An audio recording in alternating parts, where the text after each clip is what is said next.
Olha, domingo passado a gente mostrou aqui no Esporte Espetacular que o Gustavo Scarpa, esse aqui, ó, meia que disputou a última temporada pelo Fluminense, é o sonho de consumo de grandes clubes do país. Por exemplo, São Paulo, Corinthians, Palmeiras, Atlético Mineiro. E essa semana, em mais um capítulo da disputa com o Fluminense, Scarpa conseguiu na justiça a sua liberação. E essa batalha, gente, nos tribunais vem sendo travada também por outros jogadores. Uma canhota desejada por vários clubes do Brasil. Partiu Gustavo Scarpa, bateu no canto! Gol! Gustavo Scarpa! Que começou 2018 longe da chuteira e sem saber para onde vai no ano novo. Onde não quer ficar, o dono dela já sabe. Gustavo Henrique Furtado Scarpa, 24 anos recém-completados. Se nas últimas temporadas foi notícia pelos gols e assistências de um talento inquestionável, atualmente está nas páginas jurídicas, na boca do torcedor. E todo mundo tem um pouco de culpa nisso, né? Ou está errando um pouco nisso, né? A gente anda muito preocupado, né? Que ele vai fazer falta no elenco. Sai pela porta dos fundos, vai chegar em outro clube, assim, a torcida pode ser que fique também com o pé atrás. 22 de dezembro, Gustavo Scarpa entrou com uma ação para romper imediatamente o contrato com o Fluminense. Por atraso de 3 meses de direito de imagem e 6 meses de não recolhimento do fundo de garantia, além de outros vencimentos atrasados e uma compensação correspondente aos salários que teria que receber até o fim do contrato, em setembro de 2020. O Fluminense emitiu uma nota lamentando a postura de Scarpa por dar, segundo o clube, as costas a quem lhe abriu as portas. O Fluminense lembrou que no ano passado o jogador teve aumento de salário e finalizou dizendo que os pagamentos atrasados foram feitos. A confusão seguiu.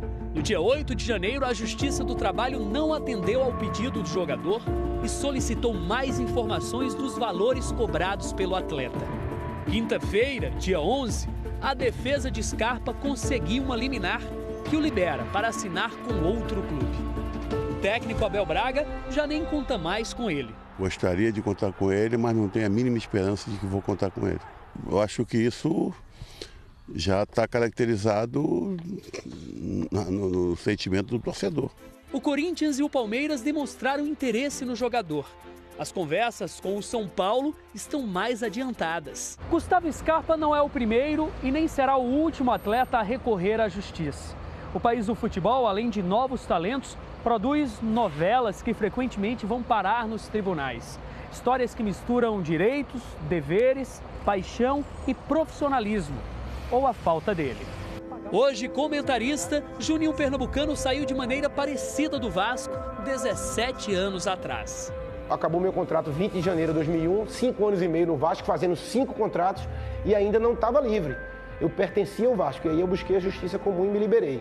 E hoje não, os jogadores querem quebrar os contratos com direito porque não recebem em dia. Na minha época, 2, 3 jogadores recebiam em dia e os outros touros do elenco passavam 2, 3, eu fiquei até 6 meses sem receber. Mas nós éramos eternos escravos. Por quê? O contrato de trabalho de futebol acabava e você ainda pertencia ao seu clube. O que é que acontece agora? O jogador tem mais opinião, o jogador tem mais instrução. Eram outros tempos, outra legislação. A Lei Pelé hoje, ela confere mais direitos aos atletas e aos clubes, às partes envolvidas nessa indústria do futebol, do que antes da Lei Pelé. Há casos de jogadores que conseguem a liberação da justiça. Como o companheiro de Scarpa, o zagueiro Henrique, que também deixou o Fluminense por uma liminar. Há atletas que perdem a queda de braço, mesmo que leve tempo. O meia Oscar, hoje na China, se envolveu num longo imbróglio. O São Paulo passou quase 3 anos para recuperar do Internacional os direitos federativos do jogador.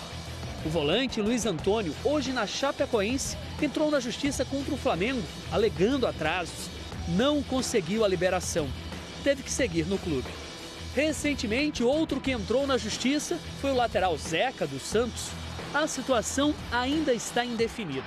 O Flamengo chegou a acertar salários com Zeca, mas os advogados do clube carioca, alegando insegurança jurídica, recomendaram a não contratação do jogador. Essa semana, o zagueiro Anderson Martins não precisou entrar com pedido de liminar para deixar o Vasco. Apesar dos atrasos públicos do clube, de 6 meses, Anderson teria recebido apenas 2. O Vasco diz que foram 2 meses de atraso. Nas redes sociais, ao anunciar a transferência para o São Paulo, Anderson Martins foi alvo de torcedores. Mercenário, ingrato, consideração zero com a torcida. Dá para entender um pouco o torcedor fanático, mas a partir do momento que o torcedor fanático ele entender essa história do Anderson Martins, se ele é um pouco inteligente e um pouco humano, ele vai saber que é uma coisa normal o que aconteceu. Na apresentação ao tricolor paulista, o zagueiro preferiu não rebater as críticas. Queria agradecer a torcida do Vasco, sempre tentei honrar a camisa do Vasco, fiz todo o meu melhor, mas infelizmente as coisas não aconteceram. Saídas amigáveis são menos traumáticas. Saída jurídica, às vezes, a única solução. Para que as relações terminem bem, daqui para frente, só há um caminho: profissionalismo. Eu acho que uma gestão dos clubes, um cuidado maior no seu planejamento, de modo que eles consigam cumprir a sua folha salarial, cumprir o que foi contratado com os atletas, impediria esse movimento de tantas ações trabalhistas buscando liberação. Gustavo Scarpa pro Fluminense!